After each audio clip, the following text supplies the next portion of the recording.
So Shabbas Nachamu always falls out on Parshas Veschanan. And so there must be some connection between what is spoken about in Parshas Veschanan and Nechema and comfort of what Shabbas Nachamu is. And so Parshas Veschanan, begins with Moshe Rabbeinu describing how much effort he put in to daven to Hashem Yisbarach, that the punishment that he was given, that he shouldn't be allowed into Eretz Yisrael, he davened so much that that decree should be lifted. That Moshe Rabbeinu davened again and again and again that Hashem should forgive him and he should be able to get into Eretz Yisrael. And ultimately it didn't work. Hashem Yisbarach said, nothing doing. That's the punishment, and that's the way it's going to be. You're not going to be allowed into Eretz Yisrael. That's what Parshas Veschanan is about. That's what it begins with. And so what does that have to do with comfort? So Rabbi Eger makes a phenomenal point. Rabbi Eger explains, he says that when we think of Moshe Rabbeinu, the fact that we know that he made that mistake of hitting the rock, we know that, and we know that he had a severe punishment of not being allowed into Eretz Yisrael. But does that diminish his greatness in our eyes? When I say the word Moshe Rabbeinu, do you immediately go to, the one that hit the rock? No, you think Moshe Rabbeinu, Rayim Mehem, the greatest Jew to ever live. That's what you think. So what's the pshat? The greatest Jew to ever live has such a severe punishment, he's not allowed into Eretz Yisrael. So the answer is, no. It's above our understanding. The Rebbeinu Shalom was running the world in such a way we can't understand.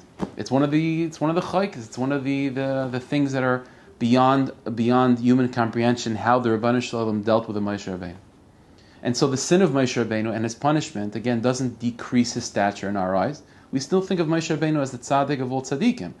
The fact that he was punished and Hashem did this to him, that didn't allow him to Eretz Yisrael, that's Hashem's business and it's beyond our understanding, but it doesn't diminish his stature.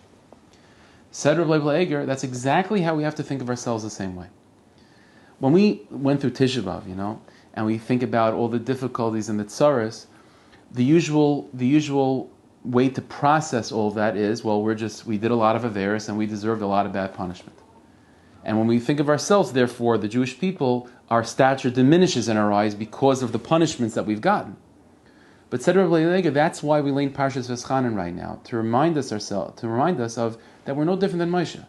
Just as his mistake and punishment doesn't diminish his greatness in our eyes, and we attribute the punishment to something that's just beyond our understanding, that's exactly how we have to think of the punishment of Galus the same way. Although we just mourned over it on Tisha B'Av, but none of that should diminish the greatness of the Jewish people in our own eyes.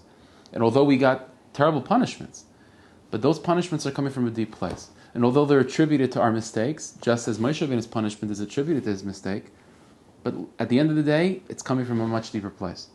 And that's the Nechema, that's the comfort that we need to hear. That with all the mistakes and all the punishment, in no way should that make us feel like lesser Jews.